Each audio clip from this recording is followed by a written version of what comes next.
புது வாழ்வு தந்தவரே, புது துவக்கம் தந்தவரே, புது வாழ்வு தந்தவரே, புது துவக்கம் தந்தவரே. நன்றி உமக்கு நன்றி, முழு மனதுடன் சொல்கின்றோம்.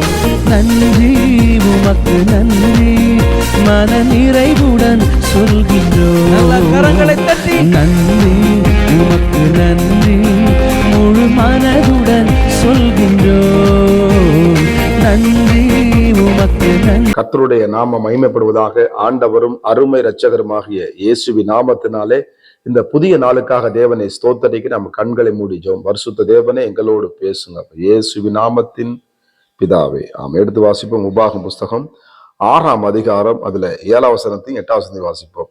நீ அவைகளை உன் பிள்ளைகளுக்கு கருத்தாய் போதித்து, நீ உன் வீட்டில் உட்கார்ந்திருக்கும் போதும், வழியில் நடக்கிறது போதும், படுத்துக் கொள்கிற போதும், எழுந்திருக்கிறது போதும் அவைகளை குறித்து பேசி, அவைகளை உன் கையில் மேல் அடையாளமாக கட்டி கொள்வாயாக.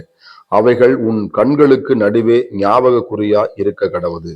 கர்த்தருக்கு மகிமை உண்டாவதாக. எனக்கு அருமையான தேவனுடைய பிள்ளைகளே, இந்த இடத்துல ஆண்டவர் அழகாக சொல்லுகிறார். என்ன வசனத்தை இருதயத்தின் பலகையில எழுத சொல்றாங்க. அவன் வீட்டுல மாட்டிருப்போம், ஆனாலும் பாருங்க ஆண்டவர் சாரு நீ பேசி அப்படின்ற என்னத்த பேச, எல்லாத்தையும் பேசிக்கிட்டு தான் இருப்போம். நம்ம எப்படி நம்ம எவ்வளவு நேரம் பேசிட்டே இருப்போம், ஆனால் நம்ம பேச்சு ஓயாது. ஆனாலும் இந்த இடத்துல அது பண்றது அவைகளை குறித்து பேசி, எவைகளை குறித்துங்க கர்த்தருடைய வார்த்தையை குறித்து நம்ம என்ன பண்ணோம், நம்முடைய பிள்ளைகள் மத்தியில பேசணும். நம்ம உட்கார இடத்துல பேசணும், வீட்டுல உட்கார்ந்துருக்க பேசணும், நடக்கும் போல பேசலாம், டிராவல் பண்ணும் போல பேசலாம். நம்ம எதே பேசுறதுக்கு நேரம் இருக்கும். ஆனா கர்த்தருடைய வார்த்தையை சொல்லி கொடுப்பதற்கு அந்த காலங்களில பிள்ளைங்களுக்கு என்ன பண்ணுவாங்க, நிலாச்சோறு ஓட்டி என்ன பண்ணுவாங்க, நிலாச்சோறு காட்டி காட்டி என்ன பண்ணுவாங்க, சாப்பாடு விட்டுவாங்க.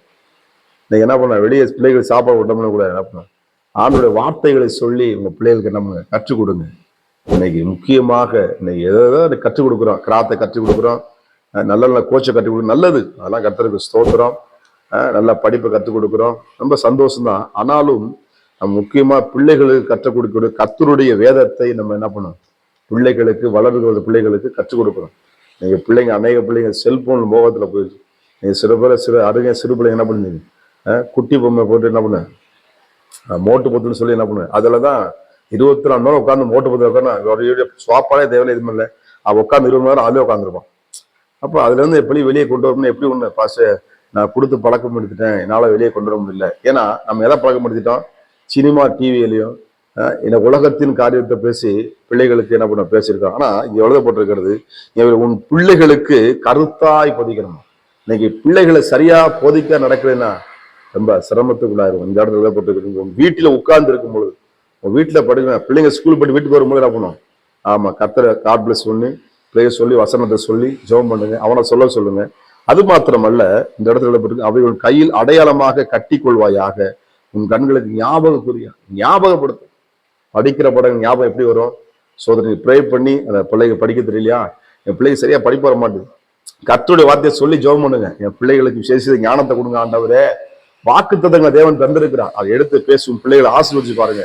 தேவன் பலத்த கிரிகளை செய்ய என் தேவன் வல்லமையுள்ள தேவனாக இருக்கிறார். அது மாத்திரமல்ல, அவைகளும் வீட்டு நிலைக்காலிகள் வாசல் எழுதுவாயாக. பிள்ளைங்க வசனத்தை எழுத சொல்லுங்க. படிக்கிற மாத்திரம் அல்ல, வசனத்தை எடுத்து வரும் டெய்லி ஒரு வசனம் ஆகுது, 30 நாளைக்கு 30 வசனம், ஒரு நாளைக்கு ஒரு வசனத்தை சொல்லி எழுதி என்ன பண்ணுங்க, பழகி கொடுங்க. பிள்ளைங்க என்ன பண்ணுங்க, ஸ்பெல்லிங் மிஸ்டேக் எழுதும். ஆண்டவர் வாழ்க்கையில பெரிய காரியங்களை பிள்ளைகளை கொண்டு உன் பிள்ளைகள் கர்த்தரால் போதிக்கப்பட்டு இருப்பார்கள். யாரு போதிக்கிறதுங்க, ஆண்டவர் நேரம் போதிப்பாரு, நீங்க தான் போதிக்கிறீங்க. அதுதான் ஒருத்தர் பிள்ளைகளை கொடுத்துருக்காரு. அதை நீங்க கருத்தா பேசுங்க, ஞாபகக்குரிய மறந்துடாதீங்க. கர்த்தர் பெரிய காரியங்களை செய்ய நம்முடைய தேவன் வல்லமையுள்ள தேவனா இருக்கிறார். தேவ சமூகத்தை ஜெபம் பண்ணுவோம். அந்த கர்த்தருடைய வார்த்தைக்கு நம்ம குடும்பத்துல உட்கார்ந்த இடத்துல, போகிற இடத்துல, பேசுற இடத்துல, பழகிற இடத்துல கர்த்தருடைய வார்த்தை கொடுத்து பேசுவோம். நம்ம எவ்வளவு பேசியிருப்போம், ஆனா கர்த்தருடைய வார்த்தை பேசுறதுக்கு என்ன பண்ணுவோம், மறந்துருப்போம். அதான் நம்ம ஏதாவது எப்ப நம்ம பேசும் பொழுது இயேசு இந்த வார்த்தையை எல்லாம் கர்த்தர் அற்புதம் செய்ய வல்லவரா இருக்கு. சொல்லணுமா, பரிசுத்தம் கிருபையினர் நல்ல தகப்பனே நன்றியோடு நம்ம துதிக்கிறோம். அப்பா எங்க வாழ்க்கையில பெரிய காரியங்களை செய்கிறான். இயேசு நாமத்தின் பிதாவே ஆமென். God bless you. கர்த்தர் உங்களை ஆசீர்வதிப்பாராக. புது வாழ்வு தந்தவரே, புது துவக்கம்